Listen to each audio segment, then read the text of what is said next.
Supreme court ने मंगलवार को महाराष्ट्र सरकार को जमकर फटकार लगाई। दरअसल मामले के तहत राज्य सरकार ने करीब 6 दशक पहले एक शख्स की संपत्ति पर अवैध रूप से कब्जा कर लिया था और बदले में उसे वन भूमि आवंटित कर दी गई थी। वहीं मामले में पीड़ित शख्स ने सुप्रीम कोर्ट का दरवाजा खटखटाते हुए उचित मुआवजे की मांग की।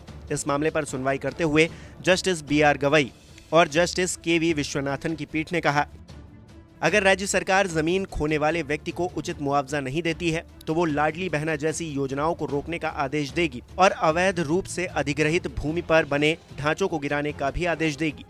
जस्टिस BR गवई ने सरकार की तरफ से पेश वकील को सख्त चेतावनी देते हुए कहा, पीड़ित को कितना मुआवजा दिया जाए इस पर एक उचित आंकड़ा लेकर आइए। आप अपने मुख्य सचिव से कहिए कि वो CM से बात करे, वरना हम आपकी सभी लाडली बहना लाडली बहू को रोक देंगे। अगर हमें ये राशि उचित नहीं लगती है तो हम अवैध कब्जे वाली जमीन पर बनाए गए ढांचों को ध्वस्त करने का निर्देश देंगे, भले ही वो राष्ट्रीय हित में हो या फिर सार्वजनिक हित में। हम उसे रहने नहीं देंगे और सब कुछ ध्वस्त करने का निर्देश देंगे। हम 1963 से आज तक उस भूमि का अवैध रूप से उपयोग करने के लिए मुआवजा देने का निर्देश देंगे और फिर अगर आप फिर से अधिग्रहित करना चाहते हैं तो उसे नए भूमि अधिग्रहण अधिनियम के तहत कर सकते हैं।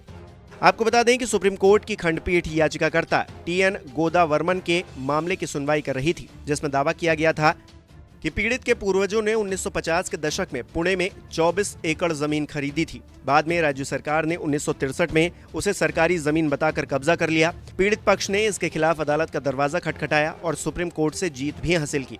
इसके बाद डिक्री को निष्पादित करने की मांग की गई, लेकिन राज्य सरकार ने यह कहकर डिक्री निपटाने से इनकार कर दिया कि जमीन एक रक्षा संस्थान को दे दी गई है। रक्षा संस्थान ने अपनी तरफ से दावा किया कि वो विवाद का पक्ष नहीं है, इसलिए उसे उस भूमिखंड से बेदखल नहीं किया जा सकता। इसके बाद ये मामला बॉम्बे हाईकोर्ट पहुंचा, जहां राज्य सरकार को उसके बदले में जमीन आवंटित करने का आदेश दिया गया। 2004 में सरकार ने एक वन भूमि पीड़ित पक्ष को आवंटित कर दी। अब पीड़ित पक्ष अपनी जमीन के एवज में उचित मुआवजे की मांग करता हुआ सुप्रीम कोर्ट पहुंचा है। नमस्कार, मैं हूं मानक गुप्ता। अगर आपको हमारा ये वीडियो पसंद आया हो तो इसे लाइक और शेयर जरूर करें और हाँ, हमें सब्सक्राइब और फॉलो करना ना भूलें ताकि आप देश और दुनिया की कोई खबर मिस ना करें। तो जुड़े रहिए हमारे साथ और देखते रहिए News 24।